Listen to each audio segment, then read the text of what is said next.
Welcome. SLST বিষয়ে অনেকের একটি জিজ্ঞাসা আছে, বিভিন্ন সময় কমেন্ট করেছেন যে স্যার পুলিশ ভেরিফিকেশনটা কিভাবে হবে এবং তার চেয়ে বড় কথা কখন হবে। মেডিকেল ভেরিফিকেশনটা আপনারা অনেকে জানতে চেয়েছিলেন, সে ভিডিওটা আমি দিয়েছি, যে তথ্য যতটা পেয়েছি সেখানেই অনেকে কমেন্ট করেছেন বা আজকেও দুজন মেসেজ করেছেন যে পুলিশ ভেরিফিকেশনটা আপনি বলবেন বলেছিলেন। দেখুন, পুলিশ ভেরিফিকেশনটা যেটা 2016 নিয়োগ থেকে সাধারণত শুরু হয়েছে। প্রথমে বলি, আগে কিন্তু এটা ছিল না। আমরা যখন চাকরি পেয়েছি আমাদের সময় কিন্তু পুলিশ ভেরিফিকেশন এবং মেডিকেল ভেরিফিকেশন কোনোটাই কিন্তু হয়নি। যেহেতু এটা একবার চালু হয়েছে, এবছরে নিয়োগের সাথে কিন্তু এটা থাকবে। প্রথমেই যেটা, যে কখন হবে, এটা কি তাহলে কাউন্সেলিং হওয়ার আগে হবে না পরে হবে? কাউন্সেলিং আপনার আগে হয়ে যাবে, বিদ্যালয়ে আপনি যোগদানও করে যাবেন। এই পুলিশ ভেরিফিকেশন বা মেডিকেল ভেরিফিকেশনের জন্য আপনার যোগদান আটকাবে না, এইটা বলছি আমি 2016 এবং আপার প্রাইমারি যে লাস্ট নিয়োগ হয়েছে তার ভিত্তিতে। সেখানে কিন্তু অনেক পরে এটা হয়েছে এবং লাস্ট আপার প্রাইমারি যে নিয়োগ হয়েছে তাদের বেশিরভাগেরই এখনও কিন্তু এইগুলো হয়নি।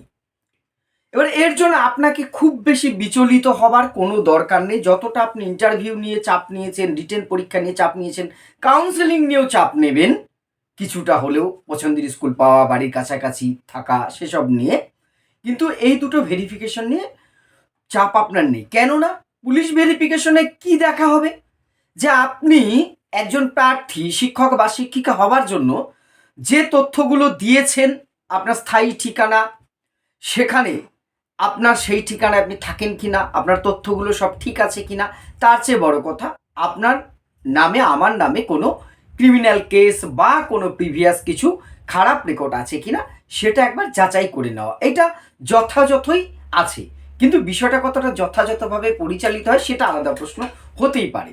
যেটা হবে, আপনি যোগদান, যেহেতু আগেরবার যোগদানের পরে হয়েছে সেভাবেই বলছি, আপনার কাছে আপনার লোকাল যে থানা আছে আপনার, সেই থানা থেকে ডিআইবি থেকে একটা ইনফরমেশন আসবে, আপনাকে খবর দেবে এক কথায়, যে আপনাকে ওই দিন থানায় ডিআইবিতে দেখা করতে হবে, একটা ডেট দিয়ে দেবে। এই ডকুমেন্টসগুলো নিয়ে যাবেন।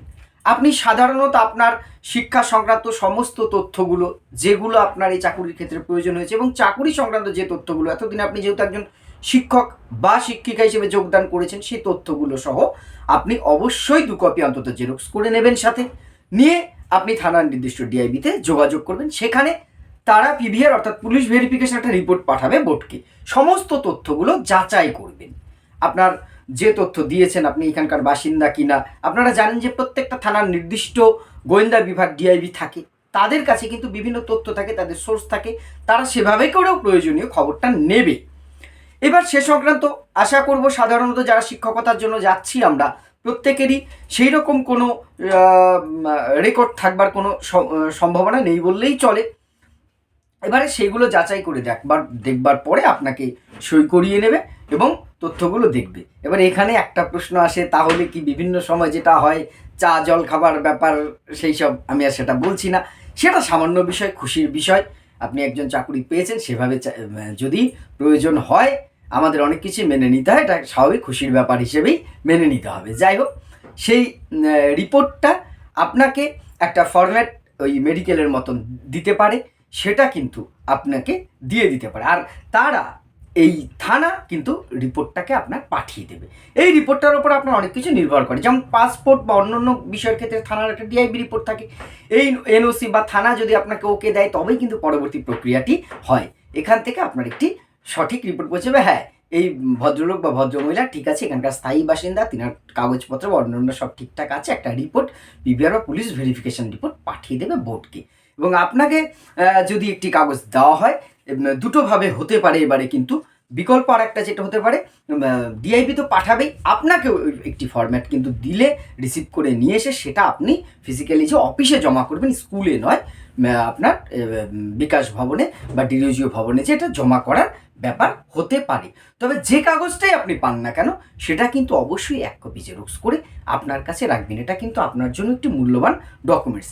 এর বাইরে পুলিশ ভেরিফিকেশনে আর কিচ্ছু নেই। মেডিকেলে যেমন তো অনেকটা ব্যাপার আছে, আমি একটা ভিডিওতে বলেছি মেডিকেল বিষয়ে যে আপনাকে এই রিপোর্টগুলো করতে হবে, করে নির্দিষ্ট দিনে কোনো একটি, যেমন আরজি কর হোক, অন্য কোনো মেডিকেল কলেজ হোক, যেতে হবে, যে সেখান থেকে সার্টিফিকেটটা নিতে হবে, নিয়ে জমা করতে হবে। এখানে কিন্তু আপনাকে আগের থেকে অন্য কিছু করবার নেই, নির্দিষ্ট দিনে আপনাকে থানায় ডিআইবিতে দেখা করতে বলবে, অর্থাৎ তারা ভেরিফিকেশন করবে, এই ডকুমেন্টসগুলো আপনাকে নিয়ে যেতে বলবে। আপনি নির্ধারিত ডকুমেন্টসগুলো নিয়ে যাবেন, চেক করবে, আপনাকে একটি রিপোর্ট দেবে এবং তার একটি রিপোর্ট পাঠিয়ে দেবে। এটুকুই শেষ। এবং আরেকটা কথা বলি, এর জন্য অন্তত কারো চাকুরির ক্ষেত্রে বিশেষ কোনো সমস্যা হয়েছে আমার অন্তত জানা নেই এখন অবধি। অর্থাৎ এগুলো নিয়ে বিচলিত হওয়ার বা চিন্তিত হওয়ার খুব বেশি প্রয়োজন নেই। আর যারা 2016 শিক্ষক শিক্ষিকা আছেন তাদের অভিজ্ঞতা আরও ভালো বলতে পারবেন, যেহেতু তারা ফেস করেছেন বিষয়টা, তারা কমেন্ট করে অবশ্যই জানাবেন। আমাদেরও যারা নতুন আছে এবং আমার নিজেরও অনেক কিছু হয়তো তথ্য জানতে সুবিধা হবে, আর আপনাদের মতামত অবশ্যই কমেন্ট করে জানাবেন। ধন্যবাদ।